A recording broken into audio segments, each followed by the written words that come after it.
کبھی کہیں گے یہ پتھری ہیں، یہ ٹولہ کی یہ پتھری، کبھی کہیں گے مماتی ہیں، مماتی ہیں پتھری ہیں۔ کس معنی میں پتھر کہہ رہے ہیں، پتھری کہہ رہے ہیں؟ الیاذ باللہ، میں نقل بھی نہیں کرنا چاہتا، میں نقل کرتے ہوئے بھی ڈر رہا ہوں خدا کی قسم۔ انشاءت و توحید والوں کا خیال یہ ہے کہ نبی پاک کا وجود مقدس قبر منور میں پتھر ہو گئے۔ کیسے کیسے الزام ہیں جی؟ کیف ضربوا لک الامثال، میرے پیغمبر تیرے لیے کیسی کیسی مثالیں بیان کرتے ہیں، کیسے کیسے الزام ہیں کہ آپ کا وجود مقدس قبر منور میں پتھر کی طرح ہے، الیاذ باللہ۔ حالانکہ میری جماعت کا، میری جماعت کے اساتذہ کا، اکابرین کا، میری جماعت کے خطباء کا، ایک ایک طالب علم کا یہ نظریہ ہے کہ میرے نبی کا وجود مقدس قبر منور میں آج بھی اسی طرح محفوظ ہے جس طرح پہلے دن رکھا گیا تھا۔ الان کما وضع، الان کما، کوئی کیڑا مکوڑا مٹی ریت میرے نبی کے وجود مقدس کو نقصان نہیں پہنچا سکتے۔ کئی خطیب نہیں بیان کرتے، تم بھی تقریریں سنتے ہو، حضرت ایوب علیہ السلام کے بدن میں کیڑے پڑ گئے تھے، وہ کیڑا گرتا تھا وہ اٹھا کے اوپر رکھ لیتے تھے۔ کہاں لکھا ہوا ہے بھائی؟ کس تفسیر نے لکھا؟ کس حدیث میں آیا؟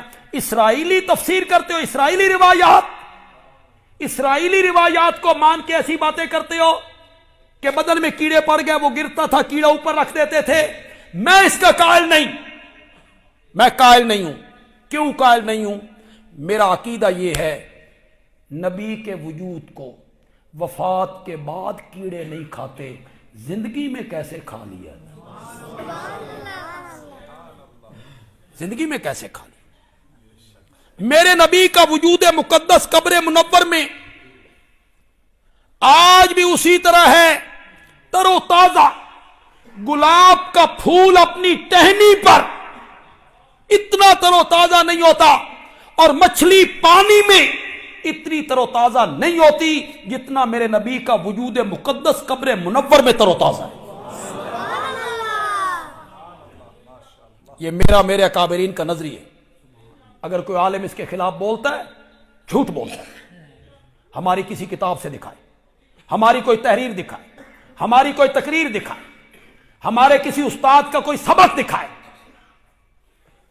ممبر پہ بیٹھ کے جمعے کے دن دوسروں پہ الزام لگانا، بہتان لگانا کہ یہ کہتے ہیں نبی پاک کا وجود مقدس پتھر ہو گیا ہے، قبر منور میں کچھ بھی نہیں ہے، وجود مقدس محفوظ ہے، جبریل زندہ ہے،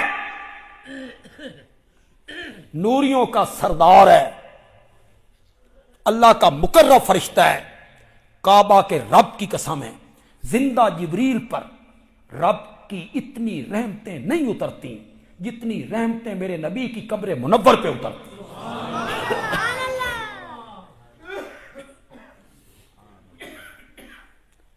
آپ کے وجود کو مٹی نقصان، بولو تو صحیح یار، کیڑے مکوڑے نقصان کھا نہیں سکتے۔ کیڑے مکوڑے تو میرے وجود کو بھی نہیں کھاتے، آپ کے وجود کو بھی نہیں کھاتے۔ اصحاب کاف 309 سال سوئے رہے، کھایا؟ کیڑے مکوڑے تو میرے وجود کو بھی نہیں کھاتے، تمہارے وجود کو بھی نہیں کھاتے، اصحاب کاف کے وجود کو نہیں کھایا تو نبی پاک کے وجود کو بھی نہ کھائیں تو کمال کیسا؟ پتہ نہیں کتنے لوگ اس سے محظوظ ہوں گے اور لذت لیں گے۔ میرے وجود کو کیڑے مکوڑے اس لیے نہیں کھاتے کہ میری روح بدن کے اندر ہے۔ بات تو میں بڑی کر گیا ہوں۔ اصحاب کاف کے وجود کو کیڑے مکوڑوں نے اس لیے نہیں کھایا کہ ان کی روحیں بدن کے اندر تھیں، روح بدن کے اندر ہو